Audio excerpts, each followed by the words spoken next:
Salve, Caseirão! Salve, meninos, salve, como vão vocês? Tudo bem? Que honra, prazer estar aqui com você, querida Sinara. Quanto tempo? Não, com o tempo você não me vê, mas eu sempre estou te vendo lá no brocador, lá, estou sempre lá te assistindo, mando lá um superchatzinho, estou lá sempre ouvindo a sua indignação feroz, que é nossa, que é de todos nós, né? E o Felipe é um camarada aí que é muito legal, e a comunidade maravilhosa. Estou aqui para a gente conversar. Pô, só estou ouvindo vocês aí. Meu, é incrível, né? Parece que a gente fala uma linguagem comum, né? Mas eu concordo, obviamente, com tudo que estão falando, né? E vamos conversar um pouquinho, né? Vamos começar lá do John Biden, lá que realmente... Pois é, cara. Exatamente, essa era a primeira pauta para falar com você, né? O que eu quero perguntar para você, Caseiro? Temos dois candidatos a presidente dos Estados Unidos, quase da mesma idade. O Biden tem 81 e o Trump tem 78. São, né, praticamente, eles são contemporâneos. Por que tem tanta diferença assim no cognitivo do um para o outro? Não, bom, você começa aí, né? Vem do Lula, né? Porra, o Lula tem... Oh, meu Deus. Caiu, Desculpa, fechou. Eu estou no telefone porque eu estou na faculdade, mas tá aí, estão me ouvindo, né? Agora sim. Estão me ouvindo?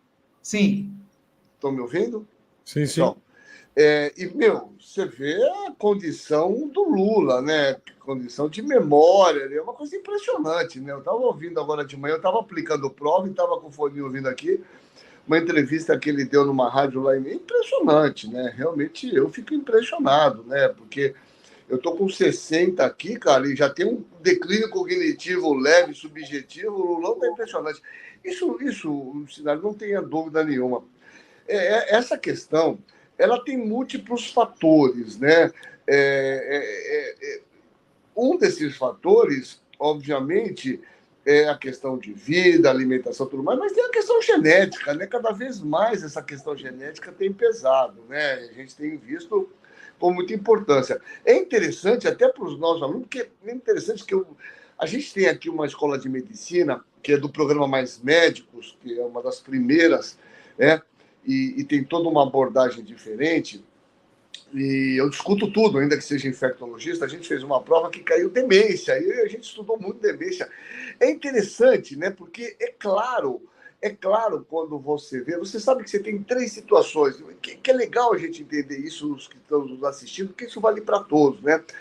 Você tem 3 graus aqui para chegar na demência, só para entender um pouquinho da consciência, né? Você tem a situação que é um comprometimento ou um declínio cognitivo subjetivo.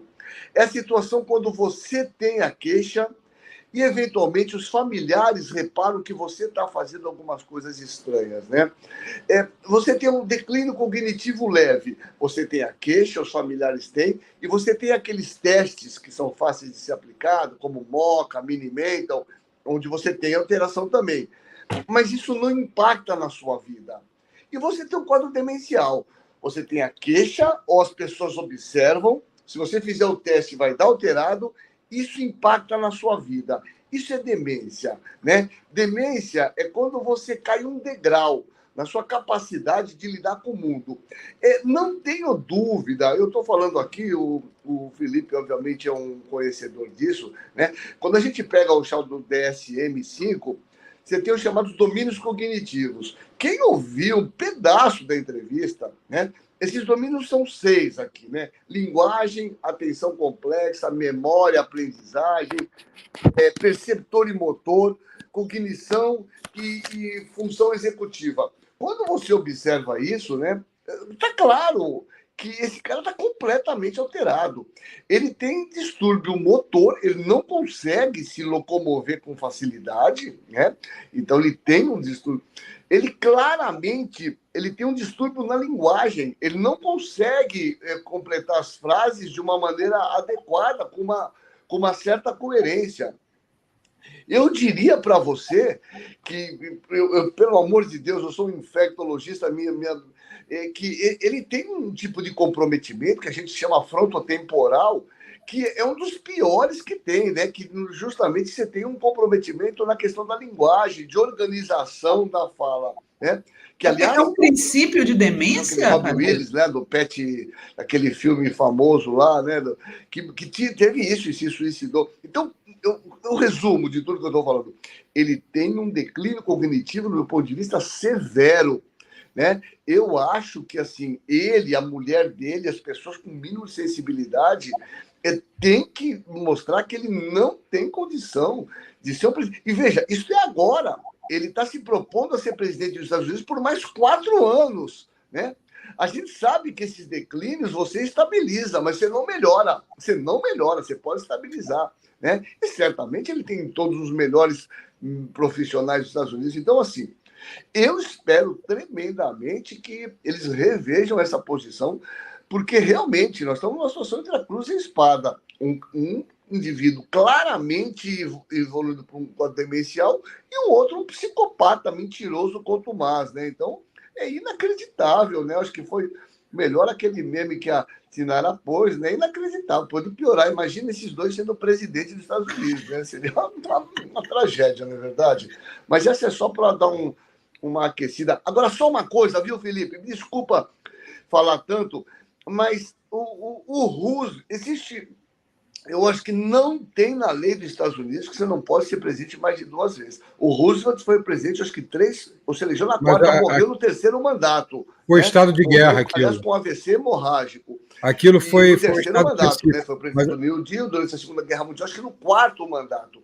Eu não sei se tem essa não lei, pode, ou se é uma Caseiro. questão... É importante você fazer um comentário disso aí, que eu tenho dúvida. Eu tentei procurar aqui rapidinho, mas eu não consegui achar. O Roosevelt foi presidente por um 3º mandato em época de guerra, é diferente. Fora de época de guerra... Eu não estou te ouvindo. Eu vou sair um pouquinho e vou entrar de novo. Peraí, Felipe, vou sair, segura aí. Não, só para explicar. Melhor, porque ele não está conseguindo, né? Ele não está conseguindo ouvir a gente. Mas só para explicar ao público, de repente ele está ouvindo lá, o Roosevelt foi 3º mandato em época de guerra, é diferente, nem eleição houve. Aí ele morre e assume o vice, que é o Truman. Ele morre no final da Segunda Guerra Mundial, ele morre em abril de 1945. O Hitler, inclusive, já está no bunker, já está nos estertores do nazismo.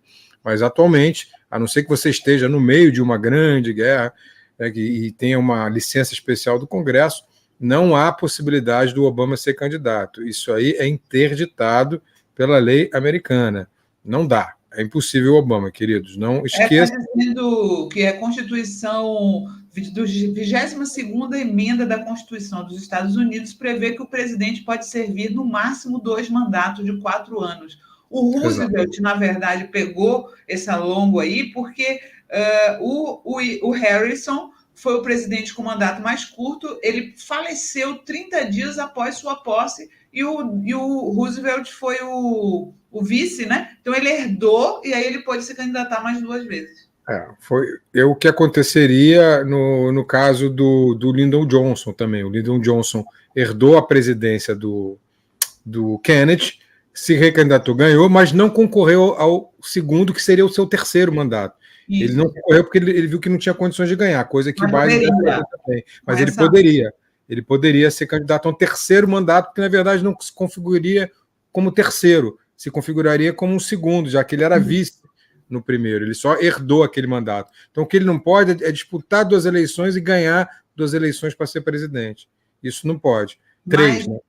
Mais de 2, né? O Obama já disputou 2 e governou 2. Então, ele não poderia disputar uma 3ª. Essa é a explicação. O Lyndon Johnson poderia ter disputado a 2ª eleição, porque ele só disputou uma, embora tenha tido um 1º mandato antes, quando ele assumiu no lugar do Kennedy. Essa é a explicação. Então, não dá para o Obama. Não dá. A solução ali realmente é dos governadores ou de um governador com a Michelle. E a gente já sabe que a Michelle tem essa resistência. Ele já voltou aí? Dá para fazer uma última pergunta para ele? Como é que estamos aí, Gui? E eu tenho uma pergunta para o Caseiro ainda, gente. Aconteceu o quê? Sumiu? Eu também tinha uma pergunta. Voltou. Pessoal, vocês estão me ouvindo? Sim. Quer fazer a sua pergunta primeiro, depois eu faço a minha, Sinara? Não, pode fazer a sua. Desculpa, Felipe, eu não ouvi. Você falou da questão do presidente lá. Vou explicar de novo, vou explicar. É o seguinte, o terceiro mandato do Roosevelt, assim como foi porque no primeiro mandato ele herdou, ele era vice, o presidente morreu. Então, por isso ele teve 3 mandatos. Então, não pode. A emenda 22 aí da Constituição, a Sinara já citou aqui antes, ela proíbe que alguém seja candidato e fique no mandato 3 vezes. Mais de 2 vezes. A mesma coisa, eu estava explicando, aconteceu com o Lyndon Johnson. Lyndon Johnson, ele herdou a presidência do Kennedy, se candidatou e se elegeu depois, mas ele não foi candidato à reeleição e poderia ter sido, aí ele teria tido um terceiro mandato. Ele não foi exatamente porque ele sabia que não ia ganhar. E aí ele entregou a candidatura. Ele sabia que não ia ganhar. É o que eu espero que o Biden vá fazer. Mas eu queria te fazer uma pergunta, que você falou do declínio cognitivo, sobre a DSM-5, e eu queria te falar um pouco sobre o lóbulo frontal. Eu lembro muito das leituras de Oliver Sacks e do próprio Antônio Damasio, que falam muito sobre isso. O Oliver Sacks tem um livro ótimo, que é O Homem que Confundiu Sua Mulher com o Chapéu. E ele fala sobre o lóbulo frontal, que é aquele que é responsável pelas decisões baseadas na própria cultura. Por que você não tira a roupa em público? Porque a tua cultura está ali. Né? No lóbulo frontal faz decisões culturais por você. E eu percebo que as decisões do Biden, elas já estão comprometidas. É isso, como médico, você consegue ver isso, que o lóbulo frontal já está comprometido? Veja, eu vou repetir, eu não sou um neurocientista, sou neurolinguista, tenho estudado muito isso por conta da lógica da universidade. Quando você pensa nos quadros demenciais, você tem claramente Alzheimer, é 70% dos casos. Na verdade, o Alzheimer cursa inicialmente com a questão da memória, né? Cerca de 10 a 15% é um quadro que cursa com uma lesão chamada uma demência frontotemporal, que tem 2 padrões. Uma frontotemporal, que acomete mais a questão da linfasia. Claramente, ele tem um distúrbio, do meu ponto de vista, na questão do lobo frontotemporal. Ele não consegue organizar a linguagem, falar. Aliás, esse tipo de comprometimento é o pior que existe. O que traz mais repercussão no ser humano, no sentido de... Você sabe que muitas pessoas se suicidam. Eu estava comentando daquele cara lá do Pat Willis, que é que teve uma demência do lobo frontotemporal, se suicidou, né? Esqueci o nome dele, eu acabei de falar. Então, veja, do meu ponto de vista, assim, o maior problema dele é isso. Isso, eu vou te falar uma coisa, Felipe, isso piora muito rapidamente. O declínio é muito rápido. Eu não tenho dúvida. Eu vi recentemente ele fazendo um discurso, veja, questão de estar tropeçando, dificuldade psicomotora. Então, assim, eu acho que ele está num declínio muito severo. Isso não regride. É importante. Todos os medicamentos para demência são medicamentos anticolinérgicos, em que você pode estabilizar quando você pega na fase inicial, né? Que tem um uso muito curto. Do meu ponto de vista, ele só vai piorar. E se ele está neste momento, nós estamos aqui, olha, em junho, imagine um debate daqui 2, 3 meses, eu afirmo para vocês que ele vai estar muito pior, porque esse quadro piora muito rapidamente. Meu Deus, estamos no sal, hein? Deixa eu te falar uma coisa, Caseiro. Eu vi... Eu recentemente tive H1N1, tá? Oh, que gripe horrível. Meu Deus do céu, nunca tive uma gripe igual. E aí eu vi... Ainda não. Eu vi que os casos de síndrome respiratória aguda grave aumentaram em 10 estados, né? Não só H1N1, como outras. Saiu notícia aqui na Agência Brasil. O boletim da Fiocruz indica retomada do crescimento na região Centro-Sul. O novo boletim do Infogripe, divulgado ontem, revela aumento do número de casos de síndrome respiratória aguda grave em 10 estados: Amapá, Ceará, Espírito Santo, Mato Grosso do Sul, Paraná, Piauí, Rio Grande do Sul, Rio de Janeiro, Roraima e São Paulo. O aumento é decorrente dos vírus influenza A, sincicial respiratório e rinovírus, que indicam retomada de crescimento na maioria dos estados da região centro-sul do Brasil. A gente está, então, com uma onda de gripe, de influenza nesse inverno, Caseiro? Não tá. Você sabe, Sinara, a gente já vem detectando isso desde março. Sabe o que é interessante? O vírus influenza, que, aliás, é o mesmo vírus com modificações sucessivas que ocorrem da gripe espanhola. Aquele vírus da gripe espanhola é esse mesmo, esse H1N1, com pequenas mutações que ocorrem ao longo dos anos, né? Esse vírus funciona como uma onda, é muito interessante. Ele tem o máximo de expressão no inverno americano. Quando o inverno lá vai declinando, eles entram no verão, esse vírus vai descendo para o hemisfério sul. Tanto é que os casos aumentam primeiro na região amazônica, depois eles vão descer no Nordeste, em São Paulo. Eles vêm com uma onda. E tem um pico, geralmente em junho, julho, aqui no Sudeste e no Sul. Desde março tem sido detectado esse aumento. E aí que está a questão. E por isso o Brasil adiantou a vacinação para 15 de março. Né? O Brasil produz e vacina 80 milhões de brasileiros todos os anos, sem ruído, sem estresse, vacina esta produzida no Instituto Butantan. Então, a primeira questão, essa vacina é dada preferencialmente para pessoas acima de 60 anos, gestantes, abaixo de 4 anos, indivíduos aldeados, privados de liberdade, mas agora está liberado para todo mundo. Então, é absolutamente fundamental tomar essa vacina. É inaceitável. E essa vacina está sobrando, meus caros. Está sobrando aí nas policlínicas, porque as pessoas não estão indo vacinadas por conta de um mentecapto que em algum momento falou que vacina transforma as pessoas em jacaré e tal. Então, veja, nós normalmente aumentamos no inverno, mas muitos casos poderiam ter sido evitados se as pessoas tivessem se vacinado com uma vacina que já está disponível desde 15 de março. Eu, por exemplo, né, poderia ter me vacinado. Sim, senhora, deveria ter se vacinado. É uma vacina super importante, super protetora, porque esse vírus vai tendo mutações pontuais, chamam mutações drift. E essas vacinas contemplam, por isso que a gente tem que tomar todo ano essas pequenas mutações.